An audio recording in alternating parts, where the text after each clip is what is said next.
20 years ago, in the summer of 1996, I set up the first ever video games arcade in Latebiokoshi Zongo, a suburb of Accra.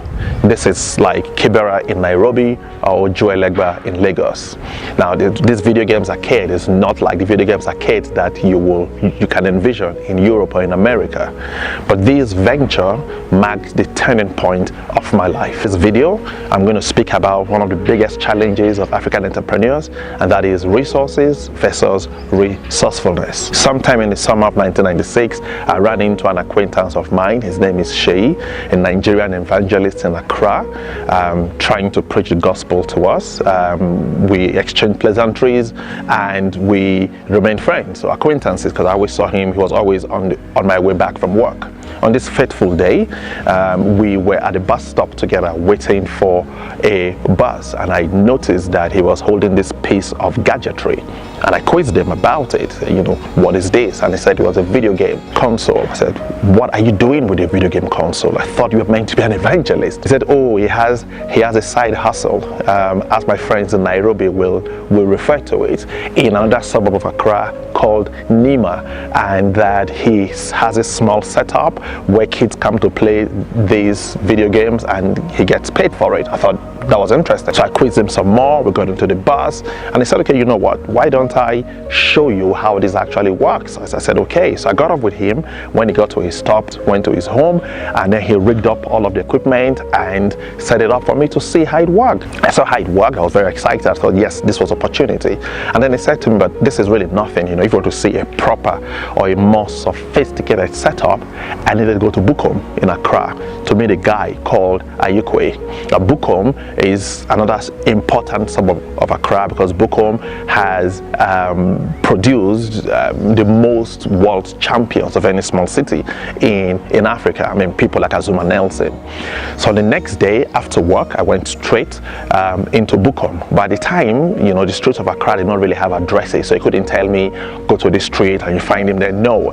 So I had to depend on kids, to help me navigate my way through Bukom. But lo and behold, I found Ayukwe and his setup. This was really, really nice. He had put up this canopy, and under the canopy there were 3 television sets with 3 Super Nintendos. They were playing Street Fighter, Mortal Kombat, football, Super Mario Brothers, Donkey Kong. There were so many people waiting to play. It was just absolutely amazing. That was the closest I had seen to an ATM machine. It was insane, absolutely insane. I was all charged up. When I left, I went home and I said, you know what, I know I can do this. I know I can do this. The only problem was that a Super Nintendo console and the television set combined was about 9 times what I was earning a month at the time. So this was going to be quite an uphill task. So I didn't have the money to do this, even though I really wanted to do it. And so I decided to work at it. So I had a friend who owned a derelict shop in Latebiokoshi Zongo. Approached him and said, you know what, this is what I want to do. Can you please let me the shop to do this? He said, okay. I mean, right now it's generated nothing for him. If I'm ready to pay, that's fine. Problem was, of course, in Accra, you pay your rent 2 years up front.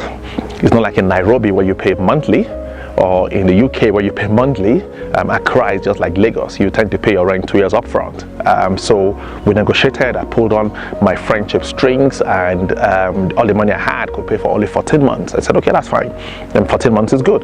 So I was able to pay for that. But now I needed money to buy the television set and also to buy the consoles. So what I did was I approached one of my customers, because at the time I was working as a printing paper salesman. So I approached this guy whose office incidentally wasn't too far from where I was planning to set this thing up. I said, this is what I wanted to do. I wanted to set up this business, but I need you to lend me money to buy a television set, a brand new television set. And when I asked him for the money first, he was, what do you need this kind of money for? But when I explained, he calmed now, and he said to me that if I could pay back in 3 months, that would be fine. I said, fine, in 3 months I could pay. I wasn't sure if this thing was going to work or not, but going by what I had seen from Ayukwe's setup in Bukom, I was pretty confident that this could work. So he lent me the money, and then another good friend of mine, who is living in the US now, God bless him, he agreed to lend me his black and white television set. Now mind you, at this time I had no television set in my own home. I had none, but so I went to borrow his television set, his black and white TV, together with the one that I was that I had bought, brand new one that I had bought, and then I knew I had the shop, and then I had the television set, but now I needed the consoles. So there was a guy who lived not too far from where I was who repaired this console. So I approached him and he agreed to rent me the consoles together with the cartridges. So everything was set. I was good to go. I had the cartridges, I had the consoles, I also had the premises, the shop that I could run this little enterprise of mine. So I was good to go. Then sometime in the last week of September, we opened shop. On this day, I said to myself, to build goodwill, on that whole day, we will run this whole venture for free. People won't need to pay. But by 10 a.m. in the morning, we had to change that, because by 10 a.m. in the morning, the shop was so crowded that we had to start collecting money. We had to collect money just so that we could control the crowd. I was in business. I was in business. When I look back a couple of months when the idea first came, and now that we had started, I was full of lots of pride, because I knew how many, what I had to overcome. Telling the story, it looked like the first person I approached to lend me money did lend me money. No, far from it. Far from it. I kept asking, I kept pushing, I kept asking, until I found one person who was prepared to believe in the passion that I had, who was prepared to take a risk with me, and said, okay, I will lend you the money, you go ahead. All right. So when I think about it, that if I had said to myself that I didn't have the money to do this and threw my hands in the air, I can absolutely guarantee you that I'll not be sitting down here today recording this video, because it is out of the success of that venture that I was able to pay to develop myself further in the field of marketing. Now, so if I hadn't done it, chances are I would not have been able to go back to school and study marketing and become the person that I am today. So I'm saying to all of you out there that don't look at these problems as insurmountable. Don't see it and say, oh, I don't have this money.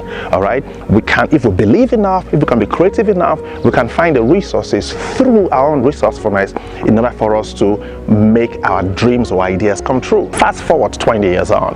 Sometime a couple of months ago, I was a panel member in an event for young entrepreneurs, and as you will expect, the question of resources and money and finance came up. And they asked the delegates, what do they think was the biggest problems entrepreneurs face in Africa?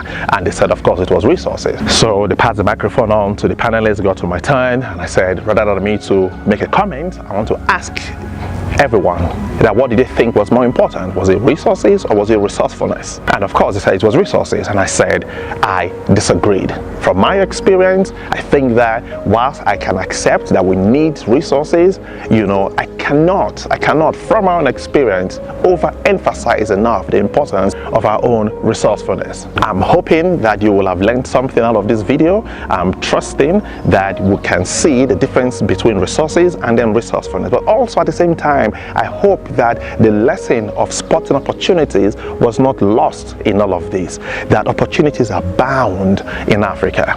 All right, we need to open our eyes to see. Some people have vision, but they can't see. So opportunities are all around us. So I'm asking people to keep their eyes open, to keep searching for opportunities, and they will find. As for the resources and resourcefulness, you know where I stand on that. Together, let us continue motivating Africa one person at a time. God bless you, and of course, God will continue to bless Africa. Follow us on Twitter, and please join us on Facebook. Thank you very much.